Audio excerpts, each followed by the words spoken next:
Assalamualaikum warahmatullahi wabarakatuh. Alhamdulillah wassalatu wassalamu ala Rasulillah Sayyidina wa maulana Muhammad ibni Abdillah wa ala alihi wa sahbihi wa mawalah. Ashhadu an la ilaha illallah wahdahu la syarikalah wa ashhadu anna sayyidana wa nabiyana Muhammadan abduhu wa rasuluh la nabiyya ba'dah. Sahabat Al-Azhar, jumpa lagi bersama kami di Masjid Agung Al-Azhar, membangun peradaban. Allahu Akbar.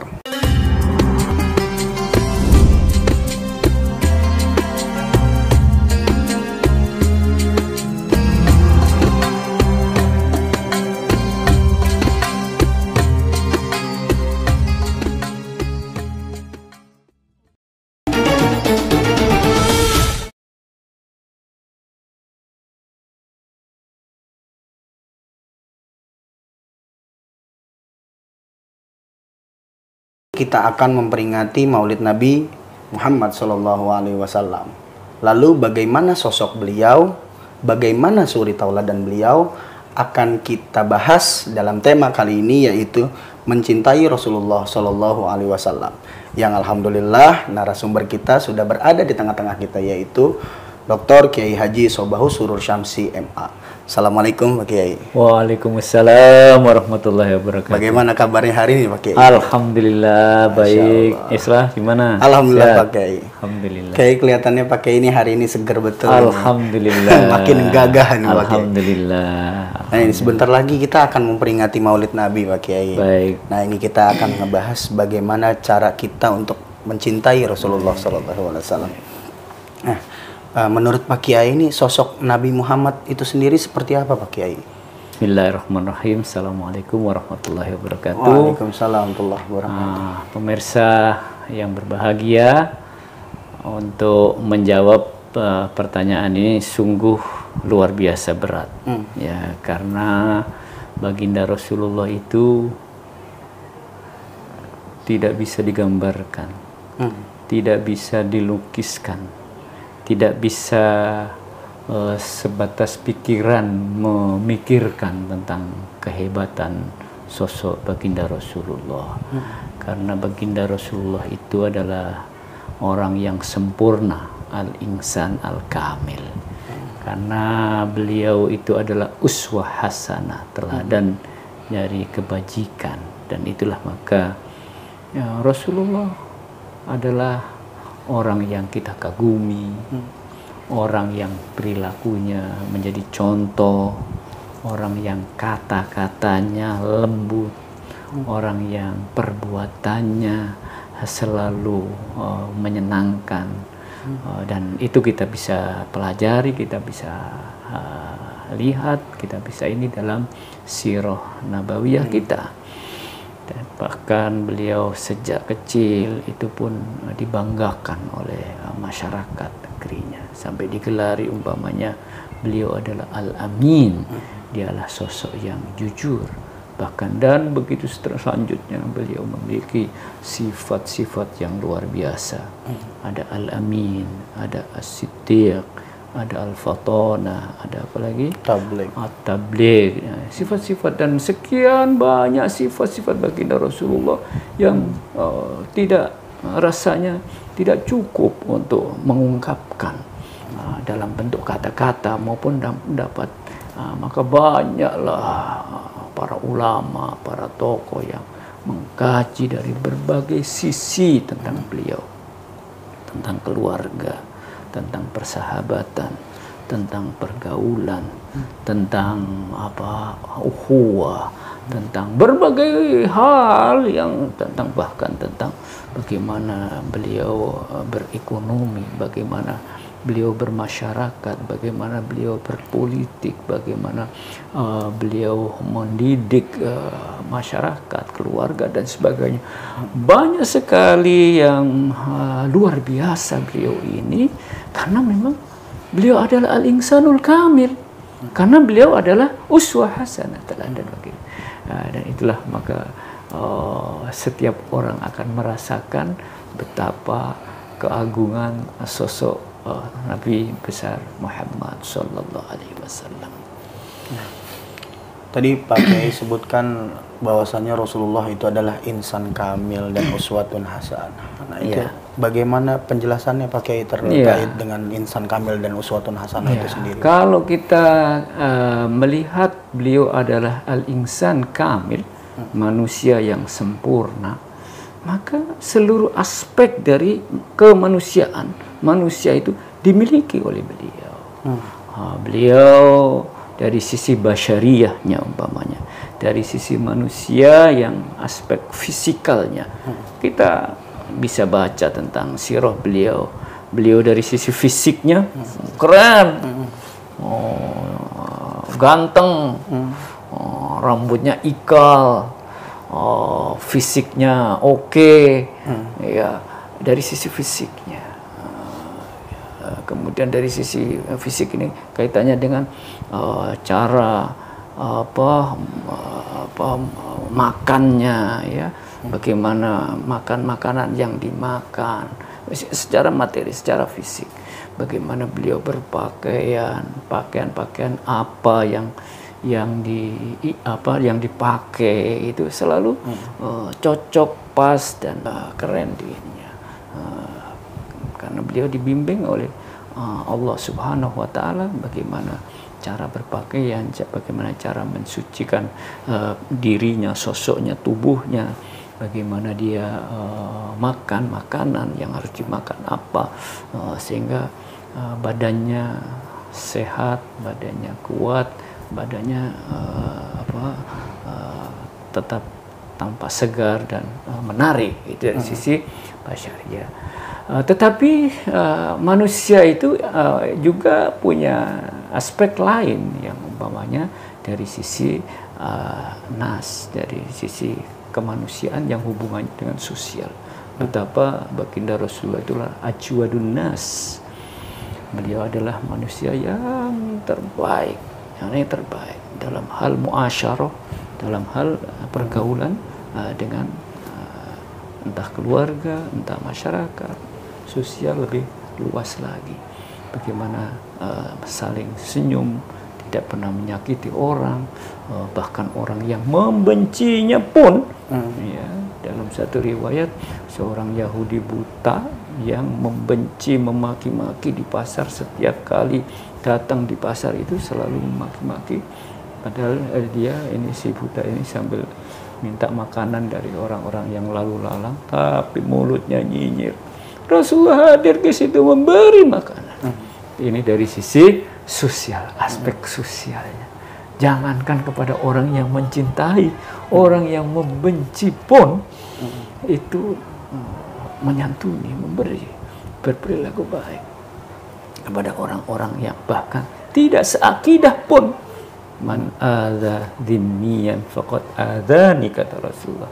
Barang siapa yang coba menyakiti seorang yang dhimmi, seorang dhimmi itu orang kafir yang berada di dalam lingkungan umat Islam, faqad adzani, maka dia menyakiti aku. Membela kepada orang yang beda akidahnya pun itu dibela oleh Rasulullah.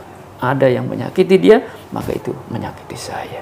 Kepada yang beda, apalagi hanya sekedar beda selera saja, beda makan saja, atau beda pakaian saja, atau beda keinginan saja. Yang beda akidah pun masih disayangi. Ini dari sisi hubungan sosial. Nah, al-insan itu juga memiliki aspek yang disebut dengan intelektual. Rasulullah adalah manusia yang sangat cerdas. Bagaimana bisa, kalau tidak cerdas, tidak bisa menyerap wahyu yang diturunkan oleh malaikat Jibril, menangkap dengan begitu. Tidak perlu harus mencatat, lalu menghafalkannya, langsung menyerap dan bisa memahami apa yang diwahyukan oleh Allah. Bahkan kemudian menjelaskan, yang tabligh itu. Setelah menyerap, manusia yang lain kan kadang bisa menyerap, paham maksud yang diberikan oleh sang guru, tapi untuk mengungkapkan, menyampaikan, ini susah sekali. Kalau tidak karena cerdasnya, maka salah satu sifatnya adalah al-fatona, ya. Beliau adalah manusia yang cerdas dan kecerdasannya itu kemudian bisa menjelaskan dengan fasih, dengan baik. Dan itulah, maka ini memang aspek intelektual dari baginda Rasulullah diberikan sedemikian besar sehingga mampu memahami ya tentang bagaimana suasana masyarakat, kemudian apa solusi yang mesti dilakukan, dan begitu seterusnya. Karena ada aspek akal, aspek intelektual yang luar biasa. Nah, tentu yang paling dahsyat lagi adalah beliau memiliki di aspek ini spiritualnya, aspek kolbu itu yang disebut insaniyah itu aspek kolbu ini, hatinya gampang tersentuh ketika melihat orang-orang yang papa, orang-orang yang miskin, orang-orang yang nggak punya, orang-orang yang diistilahkan dengan ad-du'afa wal mustad'afin, orang-orang lemah dan terlemahkan. Dukungannya baginda Rasulullah itu selalu kepada yang bodoh, yang nggak bisa, yang lemah, yang kalah, yang itu dibela sedemikian rupa oleh baginda Rasulullah SAW. Nah, ini aspek rasa yang disebut dengan rahmah itu, rahim itu. Maka wa ma arsalnaka illa rahmatan lil alamin. Itu karena memiliki aspek spiritual yang sangat tinggi. Jadi beliau dikatakan sebagai insan kamil karena pada seluruh aspeknya ini the best. Semuanya hebat. Baik aspek fisik pribadinya, fisikalnya, tampak kasat lahiriahnya the best, kemudian dari sisi hubungan sosialnya ya, nasiyahnya keren, hebat ya, sangat dekat dengan mereka, dengan orang-orang ya. Kemudian yang ketiga dari sisi intelektualnya cerdas dan memahami kondisi, mampu menyerap wahyu dengan baik dan menyampaikan dengan bagus itu. Dan yang keempat adalah memiliki spiritualitas yang kuat, yang dahsyat dalam hal mencintai bukan membenci ya, menyenangkan bukan menyakiti, dan begitu seterusnya yang berhubungan dengan rasa itu. Nah, berarti sahabat Al-Azhar tadi sudah disebutkan bahwasannya kenapa Nabi Muhammad SAW itu disebut dengan insan kamil, karena ada 4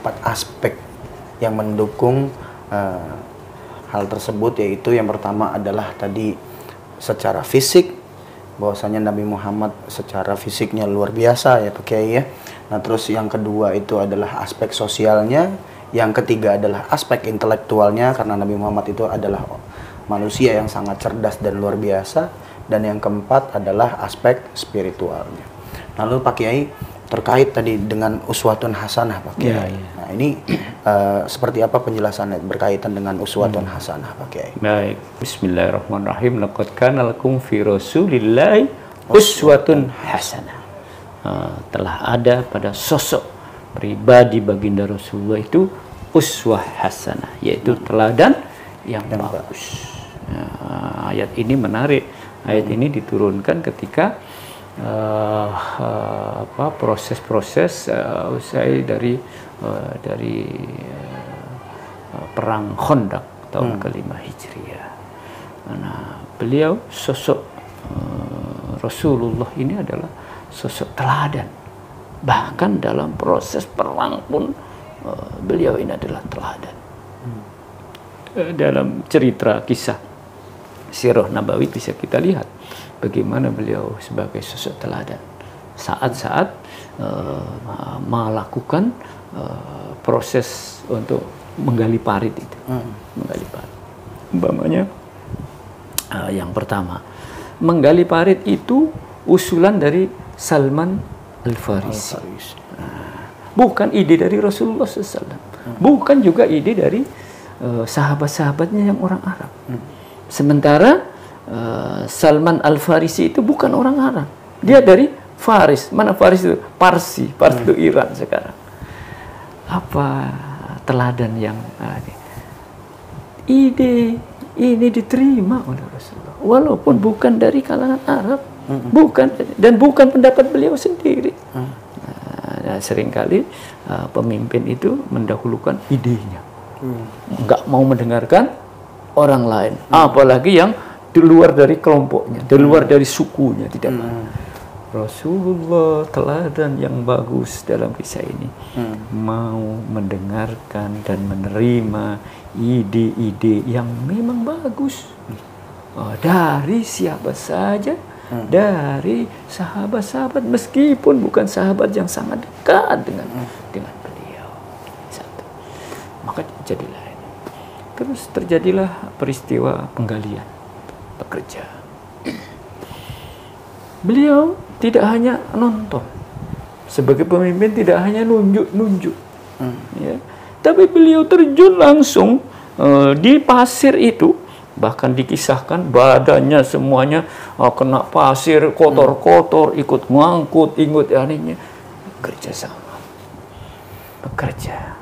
Sosok baginda Rasulullah yang adalah pemimpin, yang adalah Rasul, yang adalah ikut masuk, terjun, bekerja bersama-sama tanpa gengsi lah, tanpa inilah ininya. Sama seperti mereka melakukan sesuatu, ya Rasulullah melakukan ini. Bekerja sama untuk mencapai tujuan. Saya kira ini teladan yang luar biasa bagi kita semuanya, bagaimana ketika kita bersama-sama dalam sebuah tim, dalam sebuah organisasi, dalam sebuah perkumpulan, agar jangan mengedepankan egois kita, tapi bekerja sama untuk mewujudkan cita-cita dari perkumpulan atau dari organisasi itu. Masih di saat penggalian parit itu, tentang bagaimana teladan bagi Rasulullah itu. Satu saat ada bongkah batu besar di mana ini, di rencana yang dibuat parit itu, yang para sahabat itu nggak mampu untuk memindahkannya karena besar, gede, diangkut, ini nggak kuat, ini nggak kuat. Ambil pecah, dipalu, dipakai godam begitu berkali-kali, itu nggak mampu. Lalu laporlah kepada baginda Rasul, ya Rasulullah, ini kami ada problem. Problemnya apa? Problemnya adalah ini batu menghalangi. Kalau ini dibiarkan, ini bisa digunakan untuk lompat dari musuh kita untuk menuju ini. Ini mesti harus diangkat ini. Tapi nggak kuat kita ini. Sementara kita pecah-pecah juga nggak bisa. Ini keras sekali ini batu. Apa yang dilakukan oleh baginda Rasulullah SAW? Mana martilnya? Martil apa palu itu? Yang dibuat begini apa? Mana martilnya? Mana godamnya itu? Terus yang digunakan oleh sahabat dan gak mampu mecah itu dikasihkanlah kepada baginda Rasulullah. Rasulullah Sallallahu Alaihi Wasallam, Nabi kita, ambil itu godam, kemudian dipukulkan ke batu itu berkali-kali, 1 kali, 2 kali, 3 kali, dan seterusnya, hancur ini. Bahkan dalam riwayat, batu itu berkeping-keping kecil-kecil bagaikan pasir. Masya Allah. Apa yang kita tangkap di sini? Sosok uswah hasanah itu, pemimpin haruslah sosok yang kuat. Nggak boleh sosok yang lemah. Contoh ini memang contoh fisikal, yang kuat dalam hal fisikal. Tetapi pemimpin tidak sekedar fisiknya yang sehat dan kuat, tetapi juga kemampuannya, ya, kuat dalam hal ilmunya, kuat dalam hal mungkin penguasaan materi, penguasaan ini yang menunjukkan dia adalah mampu. Dan itu tunjukkan contoh Rasulullah adalah manusia yang kuat, manusia yang punya kemampuan yang hebat, dan oleh karena kita harus menyontoh supaya menjadi orang yang kuat. Banyak beberapa hadis. Beberapa hadis Rasulullah yang menunjukkan kita disuruh menjadi manusia kuat. Khairun wa ahabbu ilallah al-mu'minul qawi. Kata Rasulullah, khairun wa ahabbu ilallah. Manusia mukmin yang kuat itu lebih bagus dan lebih dicintai oleh Allah. Oleh karenanya kita harus mencontoh baginda Rasulullah sebagai uswah hasanah untuk kita menjadi manusia-manusia yang hebat, manusia-manusia yang mampu, manusia-manusia yang kuat. Jangan menjadi manusia yang lemah, yang merepotkan orang, menjadi tidak mandiri, menjadi menjadi perhatian orang, menjadi dikasihi orang, ya, dikasihani dan dikasihani apa dikasihi itu? Dikasihani orang. Janganlah. Contohlah Rasulullah menjadi manusia yang kuat, yang akhirnya khairun wa ahabbu ilallah, lebih bagus dan yang lebih dicintai. Meskipun orang yang lemah pun kalau beriman juga disenangi dan dibela oleh Rasulullah SAW. Ya, ini masih di cerita tentang Khandaq itu, ketika usai kegiatan beberapa hari menggali parit itu ya, usai siang hari gitu, waktunya makan gitu, atau sore hari waktunya istirahat, begitu ada sahabat Rasulullah yang bisik-bisik kepada baginda Rasulullah, ya Rasulullah, ini kami keluarga di rumah ada motong seekor domba bersama ininya. Kami pengen ngajak baginda Rasulullah dengan beberapa lah para sahabat, mungkin cukup untuk 5-10 orang ya, untuk bisa nanti istirahat ke rumah. Itu berbisik-bisik supaya yang lain tidak dengar nanti ini ya, karena nanti kalau banyak-banyak gak cukup nanti hanya seekor kambing kan gitu. Apa yang terjadi oleh baginda Rasulullah? Rasulullah kemudian teriak, menyampaikan kepada semua yang bekerja ini, kita istirahat. Ini ada makdabah, ada hidangan ya, ada hidangan besar nih, ada ini dari seorang sahabat kita. Ini cuci-cuci, kemudian kita ke rumah. Ini sahabat khawatir, bagaimana ini, kambing cuma satu, ini yang datang banyak ini. Sampai di rumah Rasulullah cari tahu di mana tempat konsumsinya itu ya, di dapur. Rasulullah datang ke dapur, kemudian mencari mana mangkoknya, piringnya dan sebagainya, mana kayunya. Rasulullah yang ngambil kan, yang lain sahabat suruh antri panjang sini, satu-satu dibagi. Semua kebahagiaan. Dan beliau Rasulullah SAW yang paling akhir. Bedakan dengan kita di tempat kita, biasanya tokoh utama ngambil yang nomor 1. Tapi beliau tidak mendahulukan yang sahabat-sahabat. Beliau yang memberikan, setiap satu memberikan, ini cukup. Terlepas dari itu, mungkin mukjizat dari baginda Rasulullah, makanan hanya cukup 10 kok bisa sampai puluhan orang kok masih cukup. Tapi teladan yang bisa kita teladani dari peristiwa itu adalah Rasulullah tidak egois. Rasulullah sebagai pemimpin tidak mendahulukan dirinya, tetapi mendahulukan yang lain. Saya gampang, nanti yang lain yang ini yang masih membutuhkan, saya yang akhir, bukan yang paling duluan. Kalau urusan kita, kalau urusan hak, paling duluan. Giliran kewajiban, yang paling entar. Tetapi baginda Rasulullah tidak. Untuk urusan hak, biar orang lain yang dahulu. Untuk urusan kewajiban, kita upayakan yang nomor 1. Dan masih banyak lagi lah kisah-kisah berkaitan dengan keteladanan baginda Rasulullah SAW. Bagaimana beliau di keluarganya, bagaimana beliau ketika menjadi imam, bagaimana beliau ketika berdagang, bagaimana banyak sekali ini hal-hal yang memang beliau adalah uswah hasanah. Maka tiada orang yang patut kita teladani itu kecuali baginda Rasulullah SAW. Kita pelajarilah kisah-kisahnya, cerita-ceritanya, untuk kita sedapat mungkin mengikuti teladan-teladan yang dilakukan oleh baginda Rasulullah. Masya Allah, luar biasa.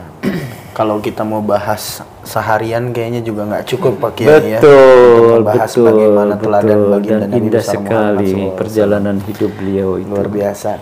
Nah, sekarang gini Pak Kiai, banyak kita terlalu mudah untuk mengungkapkan cinta gitu. Iya. Katanya cinta, katanya sayang gitu kan ya. Apalagi generasi milenial, generasi Z nih mudah sekali untuk mengungkapkan rasa cinta gitu ya. Nah, ini kalau cinta terhadap Nabi ini gimana Pak Kiai? Apakah hanya cukup kita menyebut setiap hari nama beliau atau seperti apa Pak Kiai untuk bisa menggambarkan bahwasanya kita itu betul-betul cinta terhadap beliau? Setiap muslim wajib hukumnya untuk mencintai baginda Rasulullah.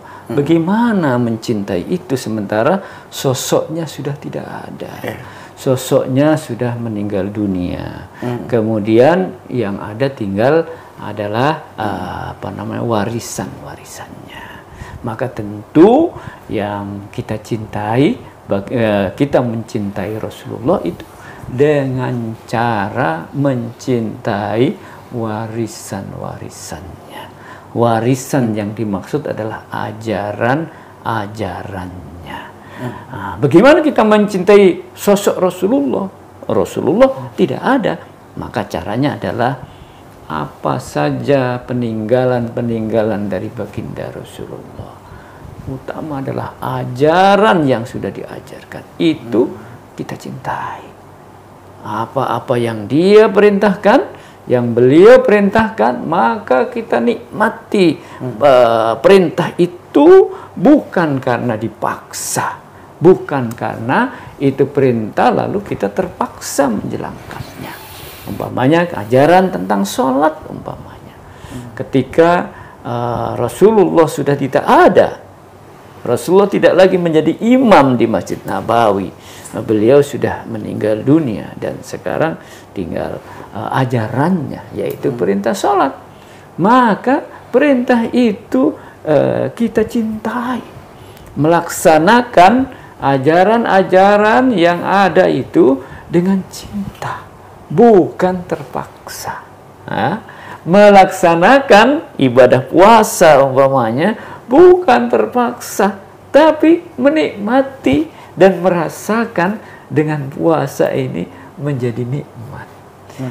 Berpakaian yang rapi, yang bersih, yang halal, makanan yang halal, ini kita nikmati, dan kita tidak bisa untuk berpakaian kotor, najis, makanan yang haram, nggak bisa, nggak mungkin bisa melakukannya. Nah, ini kita menjadi lifestyle kita, menjadi lifestyle kita, gaya hidup kita untuk hidup bersih, hidup dengan makanan yang halal, dan ini kita merasakan efeknya, efek ketika kita makan yang thayyib, yang halalan thayyiban mubarakan. Efek dari kalau kita memakai pakaian yang rapi, yang bersih, yang suci, jauh dari najis, itu kita nikmati, bukan sekedar karena Rasulullah menyuruh, karena Rasulullah memerintahkan, tidak. Karena saya dengan begini, saya nyaman, nikmat, nggak suka saya dengan yang najis-najis, yang kotor-kotor itu. Maka rumah saya harus saya bersihkan, itu saya cintai itu. Nah, ini maknanya mencintai Rasulullah. Jadi mencintai Rasulullah di era sekarang adalah dengan cara mengikuti, mencintai setiap ajaran-ajaran Rasulullah Sallallahu Alaihi Wasallam, tanpa merasa berat, tanpa merasa repot, tanpa merasa ini, tapi mencintai ajaran-ajarannya. Itulah mencintai Rasulullah Sallallahu Alaihi Wasallam. Mau jumlahnya banyak. Ya, meninggalkan yang dilarang, itu menjadi, memang saya nggak suka minum-minuman keras, saya nggak suka, nggak. Apa-apa yang diperintah, oh cocok. Saya menikmati dengan cara meninggalkan, menjauhkan dengan gaya-gaya hidup yang tidak sesuai dengan ajaran Rasul. Ini maknanya kita mencintai Rasulullah. Tidak hanya sekedar orasi saja. Aku cinta Rasulullah, tapi di balik itu subuhnya ketinggalan. Umpamanya ajarannya tidak diikuti. Jadi tidak cukup hanya ungkapan aku cinta Rasulullah, tetapi dengan cara mencintai setiap perintah yang diajarkan, yang diperintahkan oleh baginda Rasulullah SAW. Nah, lalu Pak Kiai, akhlak Rasulullah ini kan akhlak Al-Quran, khuluquhu Al-Quran. Innama bu'istu liutammima makarimal akhlak. Nah, ini bagaimana menjelaskan tentang ayat tersebut Pak Kiai? Subhanallah, subhanallah. Beliau adalah berada pada puncak akhlak. Beliau adalah sosok yang tertinggi dari sisi akhlak yang terpuji itu. Beliau satu ketika, sahabat bertanya kepada Aisyah tentang bagaimana akhlak yang tertinggi. Baginda itu memiliki akhlak yang tertinggi itu bagaimana? Yang dimaksud itu. Lalu istri Rasulullah, Aisyah, bertanya kepada Rasulullah, dan kemudian dikonfirmasi tentang akhlaknya. Kalau ingin melihat akhlak Rasulullah, itulah Al-Quran. Al-Quran itulah akhlaknya. Maka jawaban Aisyah kepada para sahabat ini, khuluquhu Al-Quran, bahwa akhlak Rasulullah itu ya Al-Quran itu sendiri. Bagaimana Al-Quran itu? Ya ajaran-ajaran yang ada, seluruh ajaran yang ada di dalam Al-Quran itu menjadi pribadinya, berbicaranya, berjalannya, ya. Wala tamshi fil ardi maraha, janganlah kamu berjalan di muka bumi dengan congkak, dengan sombong. Rasulullah berjalan di depan siapa saja, bersama siapa saja, itu tidak ada, walaupun beliau mendapatkan derajat yang tertinggi, tidak ada rasa sombong, dan semuanya menyukai, dan semuanya menyapa, semuanya bisa nyaman ketika Rasulullah lewat, ketika Rasulullah berjalan, bicaranya, ya, mengajarkannya, ya, mengajarkannya. Ingat kita ketika ada orang yang datang waktu ngaji bersama Rasulullah, lalu ada beberapa sahabat yang tertinggal, lalu datang nyelonong saja ke depan.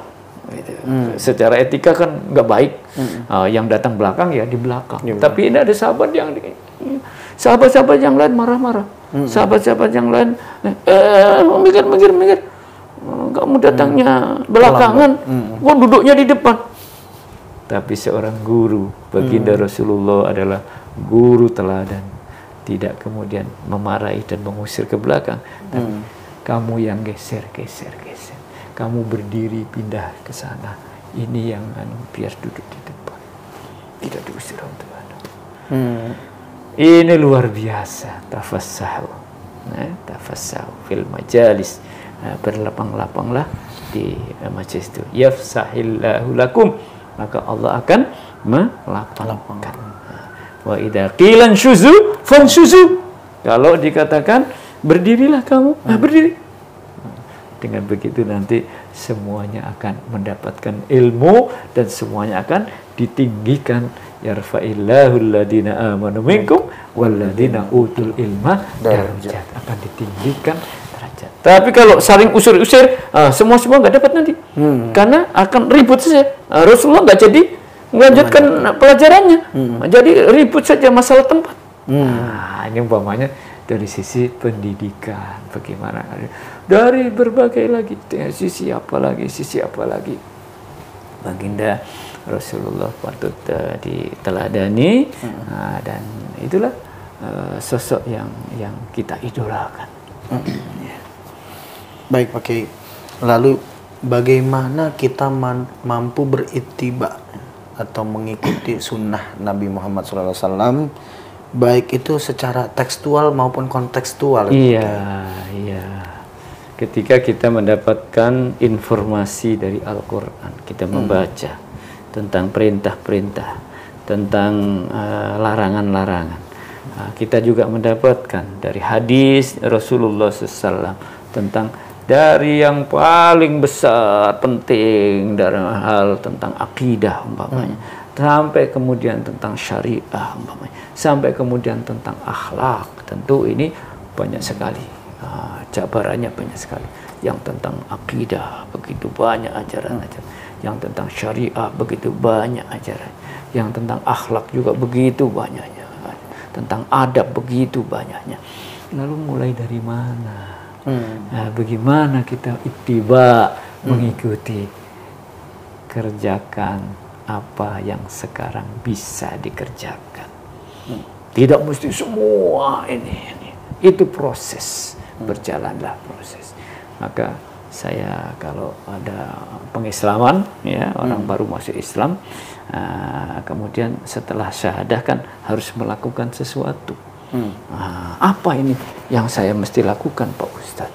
Nah, penjelasan saya adalah 3 biasanya. Yang pertama, bahwa agama ini adalah din yusrin. Agama ini, Islam, adalah agama yang mudah. Agama yang mudah.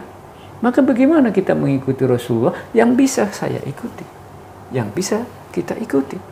Nah, apa kamu setelah masuk Islam, apa yang bisa kamu lakukan setelah itu? Mudah. Pak Ustadz, saya kepingin sholat, tetapi bacaan-bacaannya kan bahasa Arab semua, nggak hafal saya. Gimana Pak Ustadz? Gerakannya bisa? Kalau gerakannya saya bisa Pak Ustadz. Gerakannya saja dulu. Nggak usah baca apa-apa, nggak usah baca apa-apa. Sah Pak Ustadz? Ya sah. Kamu kan belum bisa. Nah, ini adalah yusri. Ikuti. Berarti baru bisa mengikuti gerakan dari sholat. Sudah tercatat sebagai kebaikan? Sudah tercatat sebagai kebaikan. Jadi kita berupaya untuk melakukan hal-hal yang bisa kita lakukan. Yang belum bisa kita lakukan, puasa belum mampu Pak Ustadz, lapar saya kalau puasa.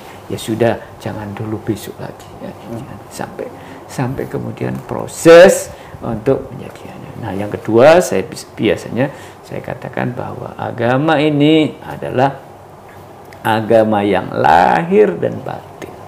Nah, dalam mengikuti Rasulullah, ya, upayakan tidak hanya lahirnya. Umpamanya ketika awal kita ini seorang masuk Islam tadi mengucapkan syahadat, upayakan waktu bicara mengucapkan asyhadu alla ilaha illallah wa asyhadu anna Muhammad Rasulullah, tidak hanya keluar dari bibir, tetapi keluar juga dari batin, karena agama Islam adalah agama yang lahir dan batin. Nah, berupaya untuk memadukan antara yang lahir dan batin. Itu ittiba Rasul.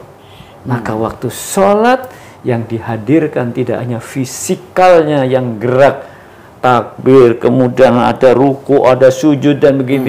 Tidak hanya fisikalnya, tetapi juga menghadirkan hatinya ikut berada dalam suasana sholat. Nah, itu yang ketiga, saya suka biasanya sampaikan kepada yang baru masuk Islam itu bahwa al-Islam din salam.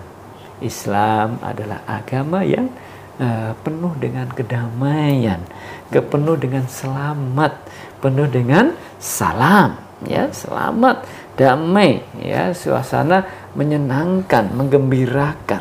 Nah, itu maka bagaimana kita mengikuti atau ittiba Rasulullah sallallahu alaihi wasallam? Ikutlah baginda Rasulullah yang suka dengan kedamaian.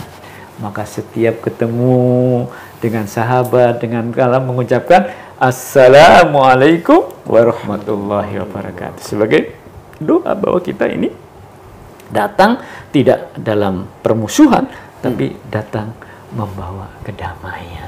Kemanapun kita pergi, kita membawa kepada kedamaian. Itulah ittiba Rasul. Nah, tiga hal itu. Ya. Nah, berikutnya nanti tambah lagi begitu. Nah, yang bisa kita lakukan. Mungkin kita baru bisa dalam hal makan seperti Rasulullah mendahulukan tangan kanan, bukan tangan kiri umpamanya. Kemudian minum dengan perlahan-lahan, tidak dengan cepat-cepat umpamanya dalam hal makanan. Kalau minum tidak, kalau berpakaian memakai dulu pakai tangan. Yang hal-hal yang sederhana barangkali bisa kita lakukan, kita lakukan. Syukur berikutnya tidak hanya adab, tapi kemudian syariah. Kemudian syariah, kemudian mau yang lebih besar lagi tentang akidah. Menjadilah lambat laun, akhirnya keinginan kita, niat kita untuk mengikuti baginda Rasulullah itu lambat laun menjadi lebih baik. Itu makna daripada ittiba Rasulullah sallallahu alaihi wasallam. Baik. Nah, luar biasa sahabat Al-Azhar, karena kalau kita mau ngikutin semuanya juga kayaknya butuh proses yang lumayan panjang Pak Kiai. Jadi ittiba bisa kita lakukan dengan apa yang saat ini bisa kita lakukan. Hal-hal yang sederhana, yang bisa kita lakukan. Yang paling penting dalam proses mengerjakannya itu dengan cara yang benar, dan juga yang paling penting juga konsistensinya Pak Kiai. Iya. Gitu. Jangan sekali bagus, seminggu, sebulan nggak melakukan. Iya. Oke.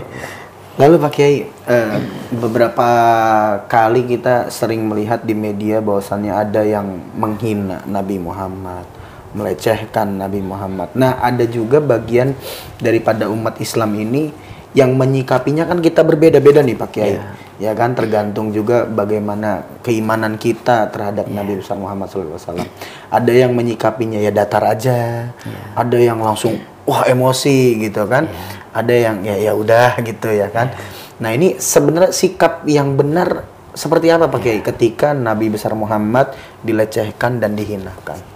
Orang yang kita sayangi, orang yang kita cintai, orang yang kita junjung tinggi, kita hormati.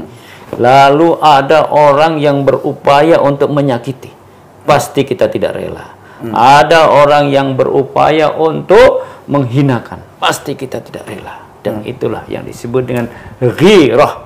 Ya, ada rasa pembelaan, ya, rasa cemburu. Kalau orang yang kita cinta itu disakiti atau dianiaya. Dan setiap muslim wajib memiliki rasa ghirah, rasa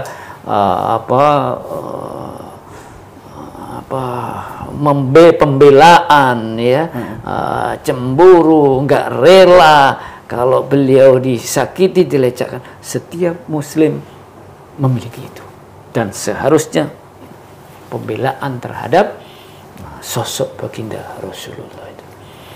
Tentu bagaimana caranya membela itu? Apa dengan membela itu dengan membabi buta? Ya tentu saja tidak. Apa membela itu dengan cara kasar? Tentu tidak. Apa membela itu dengan cara ada orang memaki-maki Rasulullah lalu kita balas dengan memaki-maki juga? Tentu saja tidak. Nah, disitulah diperlukan kebijaksanaan dari kita untuk bisa yang urusannya itu ada terkait dengan keilmuan, ya jawablah dengan keilmuan yang logis, yang nalar yang benar, yang ini. Kalau kaitannya dengan materi atau kaitannya dengan ini, maka solusinya ambillah solusi yang paling tepat.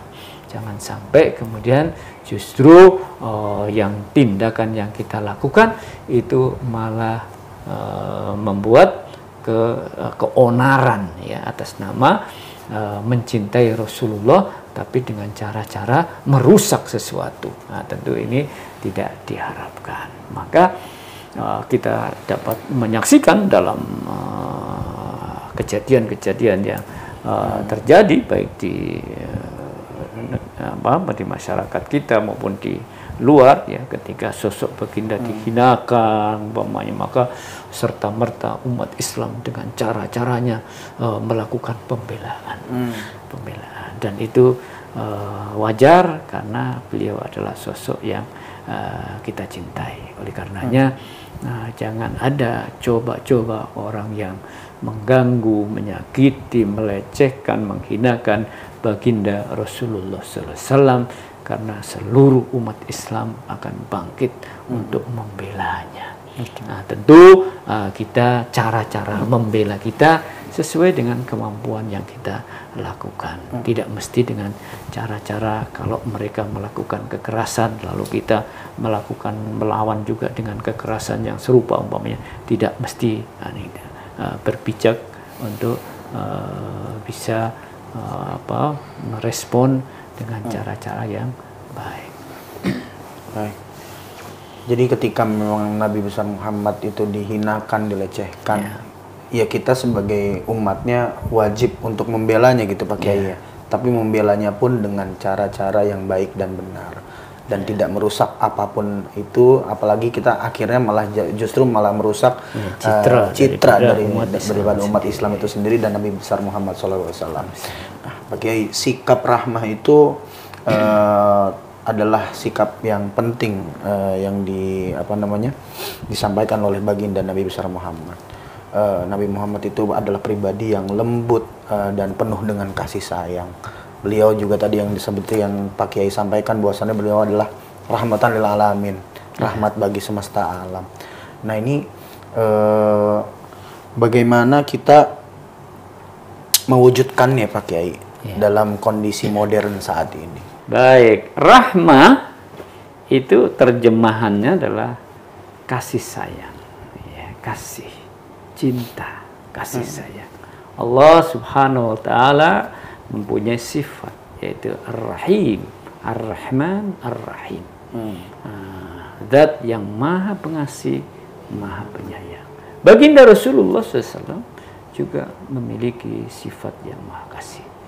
Rahmah Allah Subhanahu wa Ta'ala diturunkan kepada baginda Rasulullah SAW, dan Rasulullah memiliki sifat rahmah itu. Dan pesan dari seluruh ajaran dari baginda Rasulullah itu kepada seluruh alam ini adalah dalam rangka menebarkan rahmah, dalam rangka menebarkan kasih sayang, bukan dalam rangka menghancurkan, bukan dalam rangka merusak, bukan dalam rangka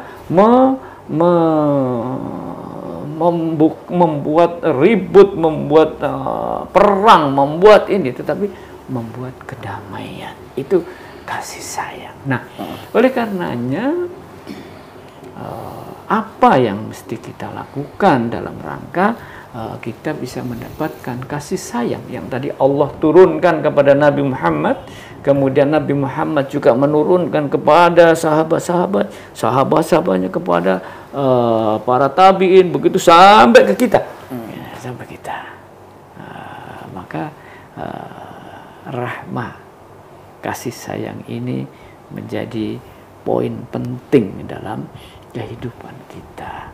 Maka kita memohon kepada Allah untuk bisa melakukan hal-hal itu didasari dengan prinsip kasih sayang itu, bukan didasari dengan kebencian.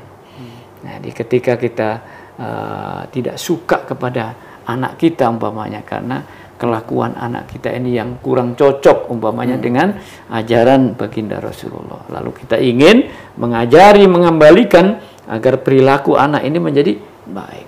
Maka kita mengajari kepada anak ini untuk kembali kepada baik ini bukan atas dari benci, tetapi justru karena sayangnya kita kepada anak itu, maka saya peduli kepada anak saya, nggak rela anak saya ini nanti celaka. Gara-gara cara-cara dia, kerja-kerja dia, perilaku dia yang nggak sesuai dengan ajaran. Maka kita ingin mengangkat dia ini karena sayang.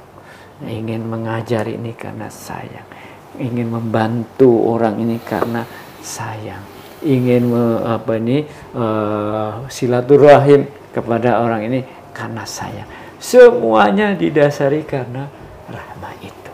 Nah, kalau itu kita lakukan, maka ukhuwah dari rahmah itu, maka timbullah ukhuwah, persaudaraan yang kuat, persaudaraan yang akrab, ya, terjadilah saling akhirnya wa ta'awanu 'alal birri wat taqwa, saling tolong menolong dalam hal yang kebajikan dan kemudian at-taqwa, wala ta'awanu 'alal ismi wal udwan, tidak berkolaborasi dalam hal-hal yang dosa, dalam hal-hal yang dosa dan permusuhan.